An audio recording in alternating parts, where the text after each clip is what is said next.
A quick little secret for you. Shh, don't tell too many people. You know that everybody within the Trumpy Trump world who they don't like, they see as a deep state kind of psych operative, got some news for you. James McGovern, no, he's just extremely good at his job, pointing out the truth, serving up those who like to spread BS and conspiracy theories, mixed in with a whole load of liars, straight to their face. Just watch him at the committee hearing today. Ooh. To top it off, it cuts critical funding to state and local health departments. And the other measure is the most frivolous impeachment effort this House has ever seen. Period. End of story. Truly, this is one of the most pathetic, embarrassing things that this committee has ever done. Democrats have been ready and willing to work in a bipartisan way to secure the border. We have said over and over, there's a problem at the border. Let's work together for the good of the country. Let's fix it.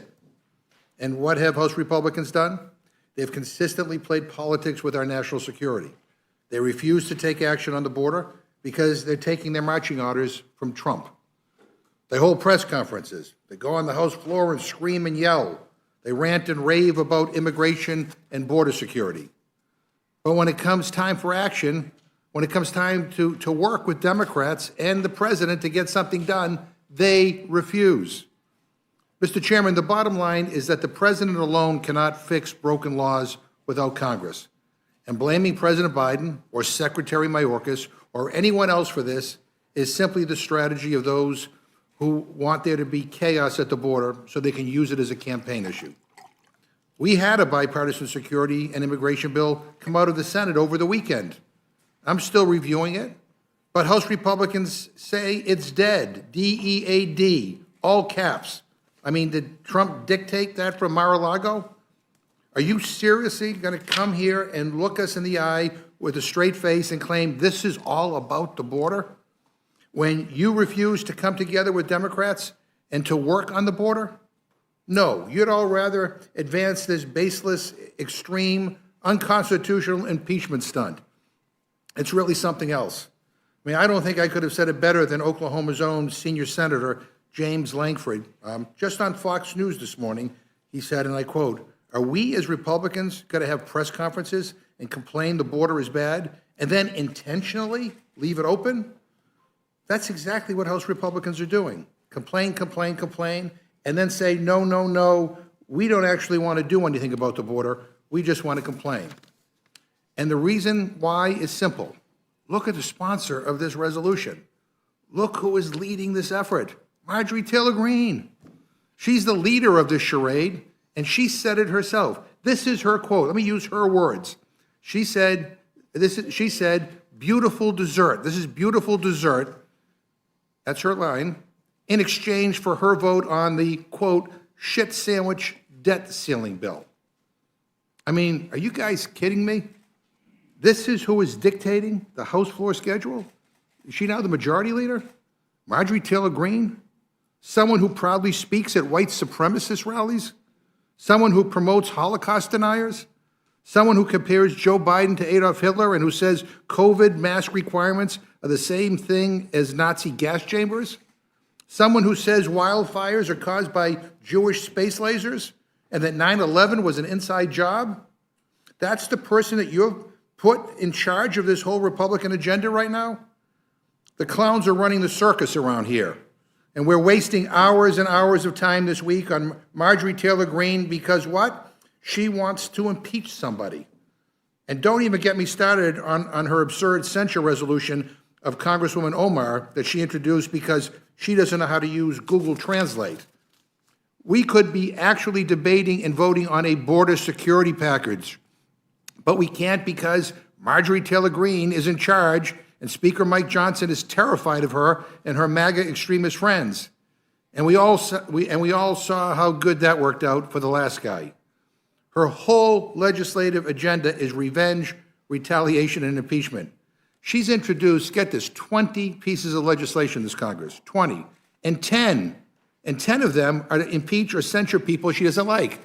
Half of her legislation that she's introduced is about impeachment and censure. And to see this committee, to see this institution be so totally perverted by this garbage, it makes me sad. It should not be this way. And it doesn't have to be this way if my friends would just stop taking their marching orders from the far-right MAGA fringe. This impeachment is a perverse political sideshow. I know it, the American people know it, and my Republican friends across the dais know it as well. Alan Dershowitz, Donald Trump's impeachment defense lawyer, says Republicans who voted against impeaching Trump should not vote to impeach Mayorkas because, quote, the framers explicitly refused to allow impeachment and removal for vague abuses of duty, end quote. Wow. Sure sounds a lot like what we're doing here today.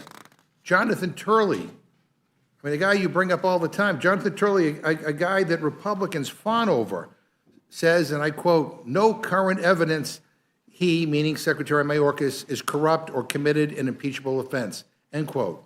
Michael Chertoff, the former Republican Secretary of Homeland Security, said this is a political stunt. He says, and I quote, the House Committee on Homeland Security has failed to put forth evidence that meets the bar, end quote. Our own colleague, Republican Ken Buck, said it short and sweet, and I quote, Secretary Mayorkas did not commit an impeachable offense and is not guilty of high crimes and misdemeanors, end quote. But House Republicans are going to ignore everyone and create a new standard. To hell with high crimes and misdemeanors. They're going to impeach someone because they have policy disagreements with him. I mean, if that's the standard, the Democrats should have impeached the last guy's entire cabinet. They were a joke. We would have impeached Trump's DHS Secretary, Kirstjen Nielsen, in a nanosecond for separating children from families at the border, a policy which our side found unconscionable and offensive. Instead, you know what we did? We made our case to the voters, and we won. Look, and I'll say the quiet part out loud. This resolution before us today is not serious. Republicans know that Secretary Mayorkas is a dedicated public servant who has served America honorably and truthfully for decades. He has testified before Congress 27 times in 35 months, more than any other cabinet member. He has responded to over 1,400 congressional inquiries since January 2021. And because my colleagues on the other side are trying to twist and distort his record and his words, let me read at length from a letter Secretary Mayorkas sent to the House Homeland Security Committee Republicans just last week. And I quote, I have been privileged to serve our country for most of my professional life. I have adhered scrupulously and fervently to the oath of office that I have taken 6 times in my public service career. My reverence for law enforcement was instilled in me by my parents, who brought me to this country to escape the communist takeover of Cuba and allow me the freedoms and opportunity that our democracy provides. My parents experienced such loss at the fisted hands of authoritarianism that the American law enforcement officers stood as a tangible symbol of safety and the rule of law in our new home. It was because of everything America meant and gave to my family that I was motivated to enter public service. It was because of my admiration and respect for the men and women who wore a badge that I wanted to work with them to enforce our country's laws. I assure you that your false accusations do not rattle me and do not divert me from the law enforcement and broader public service mission to which I have devoted most of my career and to which I remain devoted, end quote. Shame on Republicans for letting Marjorie Taylor Greene run the House of Representatives. Shame on them for letting Marjorie Taylor Greene bring up this unconstitutional, evidence-free impeachment. And I get it. This is about trying to hurt Joe Biden, trying to distract from Donald Trump's legal troubles, and trying to distract from the fact that they have nothing to show for all their time in power. But it's shameful and it is wrong.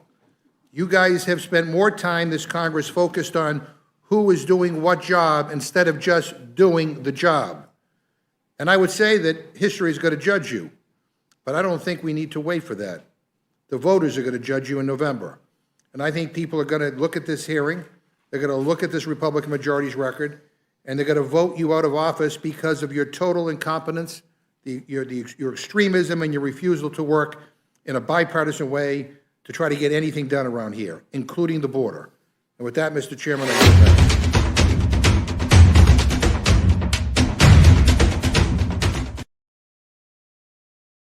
Let me ask you, Chairman Green, if you succeed and Secretary Mayorkas is impeached, who replaces him?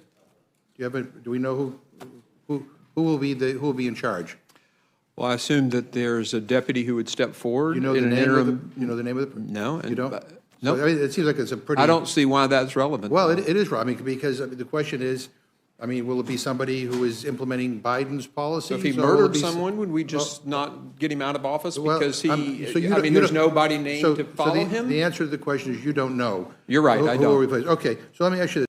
Well, maybe we can ask them to produce the, but before completion of your investigation, Marjorie Taylor Greene, who is the author of this, said that impeachment had been, and I quote, guaranteed to her. That was on November 30th of 2023. And she said, and again, I quote, "I've been guaranteed by Speaker Johnson and Chairman Green that the House would impeach Secretary Mayorkas." Why would you promise her that you would impeach no matter what the evidence said? Or Well, she by that was time, we'd disappointed? been through a lot of hearings and reports. So in November 30th, you did promise her. No, I don't remember ever promising her Is she anything. lying, or is she I don't know. It could be a misunderstood conversation. That happens all the time in this building. Yeah, well, boy, Dr. Burgess, let me just say, Chairman Green, I have respect for you as a member of this Congress, but quite frankly, reading what is before us, and watching all this unfold, I think you should be ashamed of yourself for bringing this kind of trash before this committee. I mean, we are here because Marjorie Taylor Greene and the Chock full of Nuts caucus wanted us to be here. You're right, I Who will don't. replace? Okay, so let me ask you this. When exactly did you decide to impeach Secretary Mayorkas? Do you know what the exact date was? Was it before or after April 18th, 2023? April 18th, 2023. Now, we have proceeded with a five-phased approach, looking at this as fairly as possible. Was it before or after April 18th, 2023? I can't tell you when I thought this needed to happen. Well, the reason why I ask you is I'm looking at a New York Times article That of misquoted April me, 18, yes. 2023, entitled "Key Republicans Tell Donors That He Will Pursue Impeachment of Mayorkas." And they have an audio, they have you on audio tape saying that you would, and I quote, "deliver charges to the House Judiciary Committee, which handles impeachment proceedings." I'd like to ask unanimous consent to insert this article into the record, Mr. Chairman. Without objection, so ordered. I guess the question is, why would you tell donors that you were going to impeach Secretary Mayorkas before you open an investigation? Why would you do that? The article misquoted me. I do I recall think that. they have you on audio, yeah. Yeah, no, well, they did misquote me. I can tell you, I went back and checked myself. All right, well, maybe we can ask them to produce the, but